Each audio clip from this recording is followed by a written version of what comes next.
Welcome to the world of science fiction stories, and don't forget to like, share and subscribe my channel. Enjoy the listening. Alien invaders met human warships.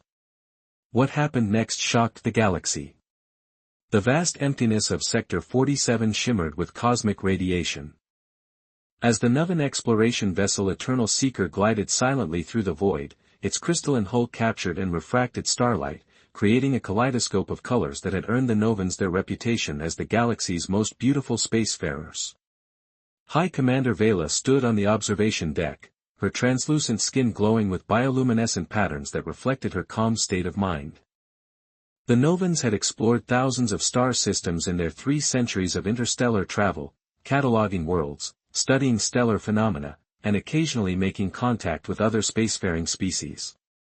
Their mission had always been one of peaceful discovery. "Hi, Commander," came the melodic voice of Navigation Officer Trill. "Sensors have detected an anomaly at coordinates 372-5 and 91084. Vela's skin patterns shifted to a questioning blue. "Specifications unknown, Commander. It appears to be a vessel, but of unfamiliar design. It does not match any known configuration in our database." This was unusual. The Nuven Confederation had extensive records of all 17 known spacefaring civilizations. An unidentified ship meant either a species making its first venture into deep space or one that had deliberately avoided contact. "Forward, approach minimal propulsion.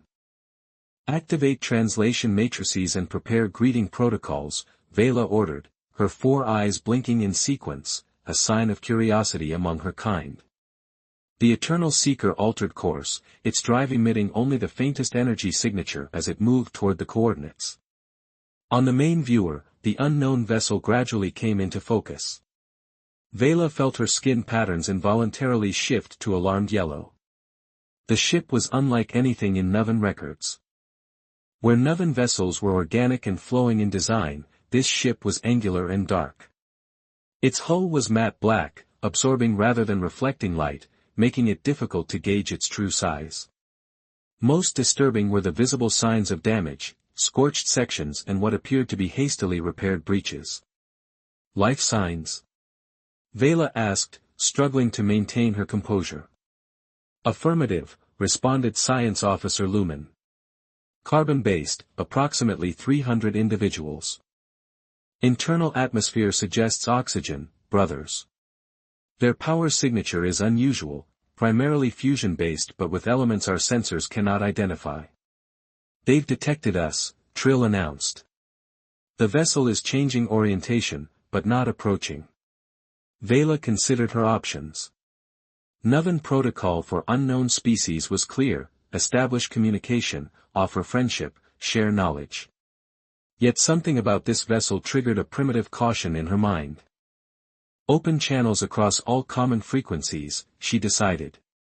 "Send standard greeting package." For several tense moments, there was no response.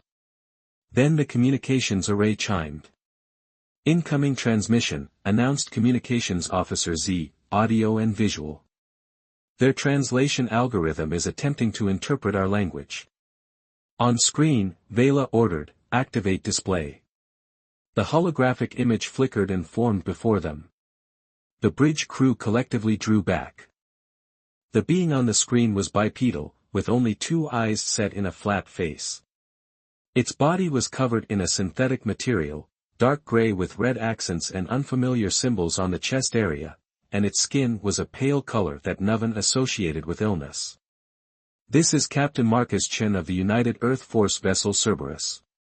The being spoke, its voice translated into the musical tones of Nuven speech. "We acknowledge your greeting. Identify yourselves and state your intentions." Vela stepped forward, her skin deliberately shifting to calm green. "I am High Commander Vela of the Nuven Confederation exploration vessel Eternal Seeker. We are peaceful explorers charting this region of space. We extend friendship and offer cultural exchange, as is our way." Captain Chen studied her with an intensity that made Vela uncomfortable. His face remained largely immobile, rendering his emotional state impossible to read. "Peaceful intentions acknowledged," Chen finally responded. We are on patrol in this sector. Your presence was unexpected. Patrol, the concept was foreign to Novan explorers, who had no territories to patrol, no borders to defend. This sector was charted as uninhabited in our databases, Vela explained. We did not realize it was claimed territory. Unclaimed, but monitored, Chen corrected. A buffer zone between Earth space and the Kratari Dominion. Science Officer Lumen approached Vela, speaking quietly, Commander, our records show no species called Earth or Kratari. This suggests they operate in regions we have not explored, or that they have deliberately remained unknown to us.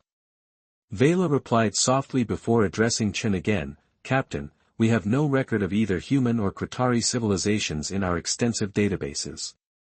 This suggests we have much to learn from each other. Would you be amenable to a cultural exchange? Chen's face moved slightly in what the translation matrix suggested might be a gesture of agreement. We would be interested in such an exchange, though I must consult with Fleet Command regarding protocols for new species contact. Of course. While you consult your authorities, perhaps we could share basic information. Acceptable, Chen replied. Sending data packet now.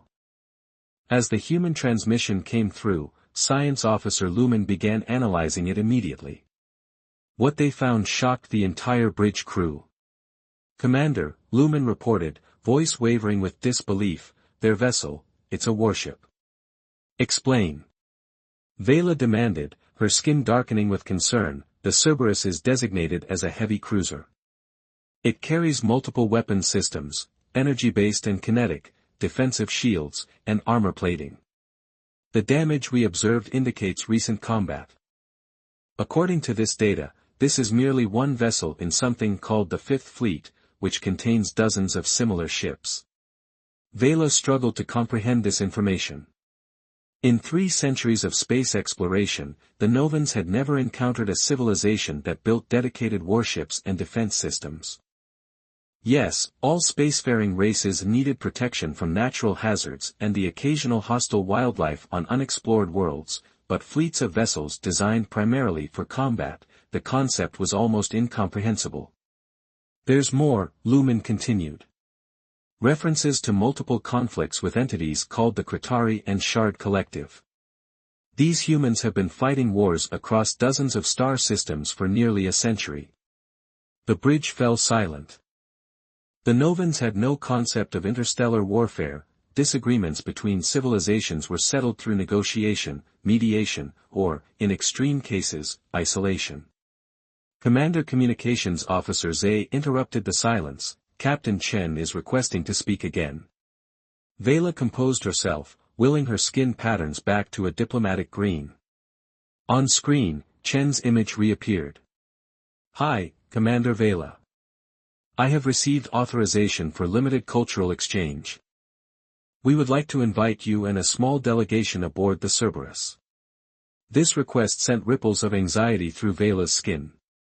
A warship, every instinct warned against this, yet diplomacy demanded courage.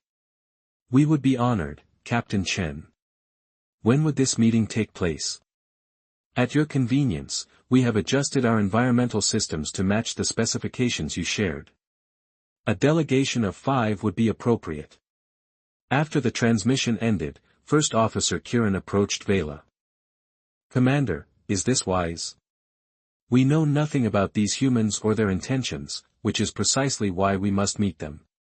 Vela replied, fear of the unknown leads to misunderstanding, and misunderstanding, it seems, may lead to things these humans call war.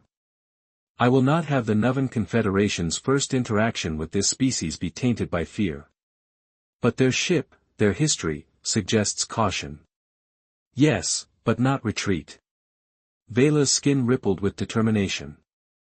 Prepare a delegation, myself, Science Officer Lumen, Cultural Specialist Mira, and 2 security officers. We will meet these humans and learn their true nature.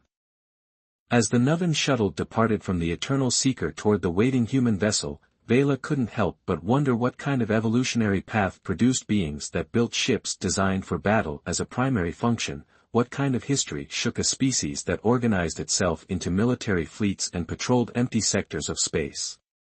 She would soon find out, for better or worse. The Cerberus loomed larger as they approached, a dark, angular shape against the starfield.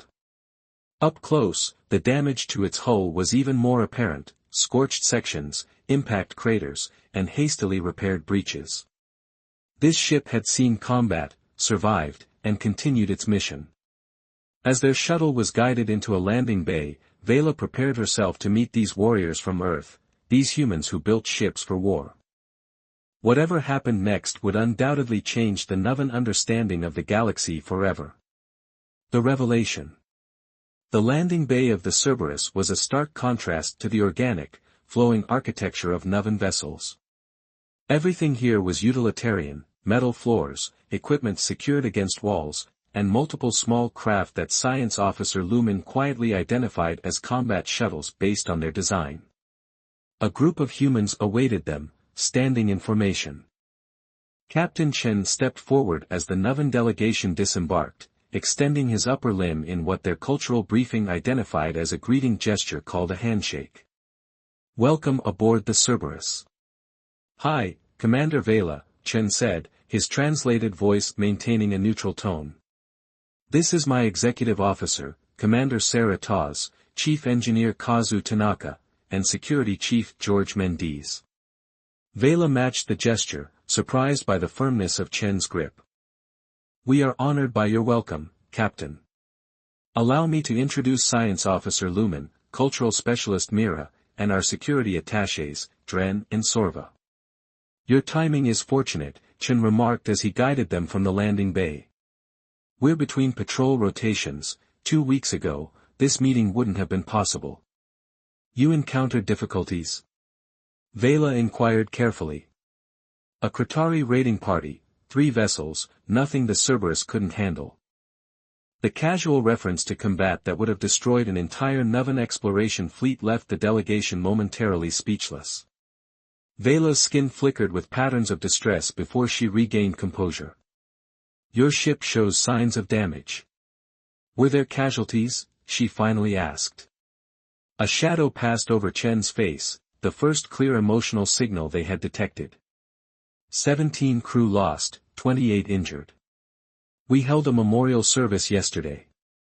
Yet you continue your mission despite such losses, Cultural Specialist Mira observed, her voice barely above a whisper. Of course, Chen replied, genuine confusion in his tone, that's what we do, we continue.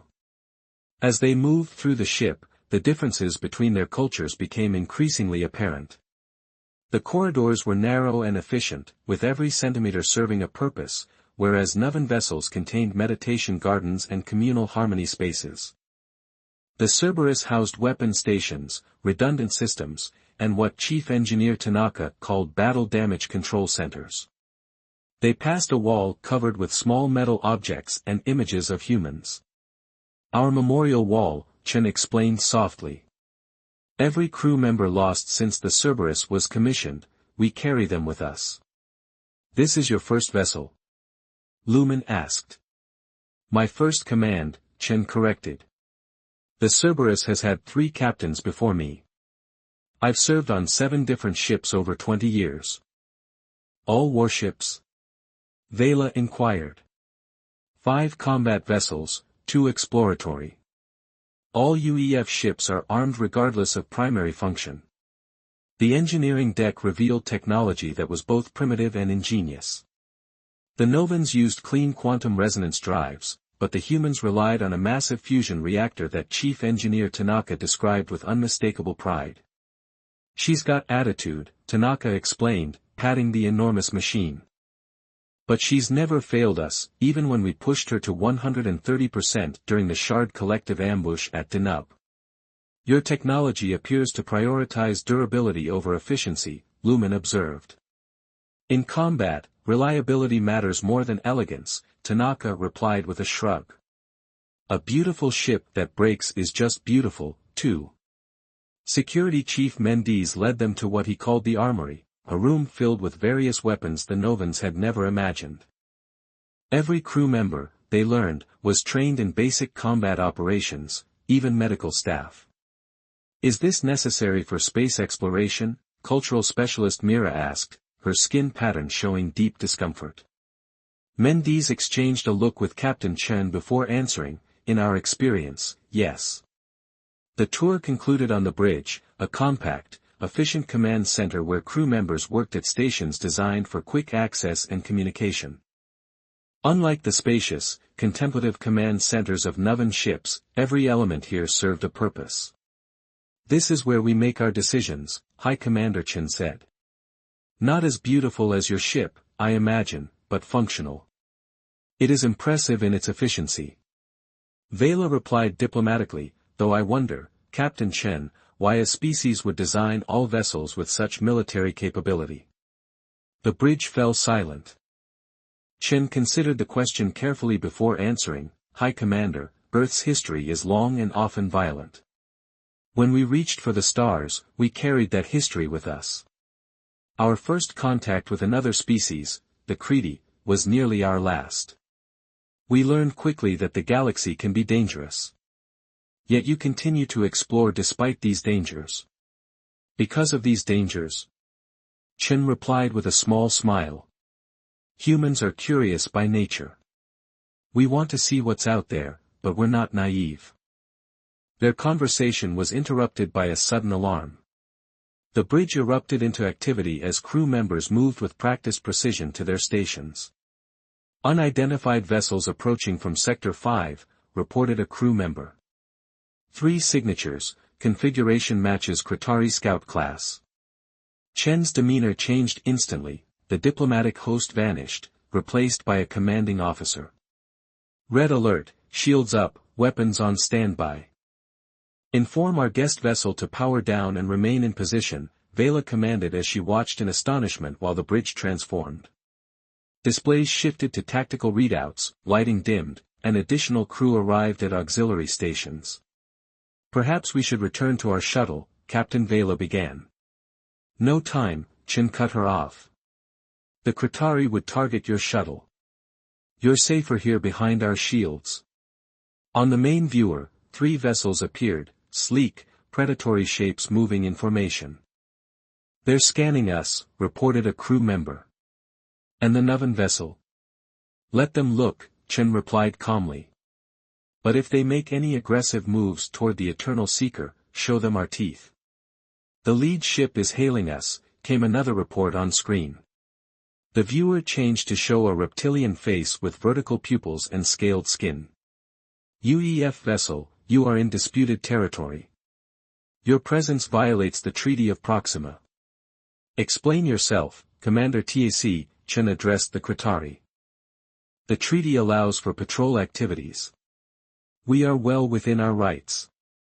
The Qatari commander's eyes narrowed, and the alien vessel declared, under our protection, the Nuven Confederation is conducting a diplomatic exchange with Earth.